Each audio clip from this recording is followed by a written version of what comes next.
Balita ng GMA News, ang taping ng biggest kapuso teledrama next year na Indio. Sa set at costumes, makikita ang kulturang Pilipino noong unang panahon. Kaya ang bidang si Senator Bong Revilla Jr. excited na sa una niyang teledrama. Makichika kay Lars Santiago. Hindi pa rin halos makapaniwala si Senator Bong Revilla Jr. na gumagawa siya ng teledrama.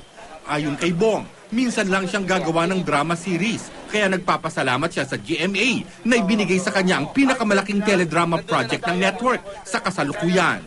Sa set pa lang, walang dudang talagang ginagastusan ng Indio. May mga itinayo sa iba't ibang lugar tulad ng Laguna, Bulacan, Zambales, Pangasinan at Maynila.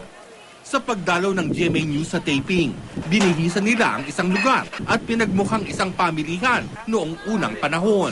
Ito yung Sangli. Dito magsisimula yung istorya namin. Ipapakita natin. Ano to bali year 1500. No? So tapos tatawid tayo hanggang 1600. So makikita nyo yung kultura na pinagmulan natin noon. Hindi lang set ang talagang kahanga-hanga, kundi maging ang costume ng lahat, tulad ng bidang si Bong at ng isa sa mga katambal niyang si Jenilyn Mercado. Ipinagmamalaki ni Bong ang kaiba niyang karakter. Hindi si Bong Revilla po ang makikita nyo. Makikita nyo si Indio, si Simeon, si Malaya. Yun po ang makikita nyo dito.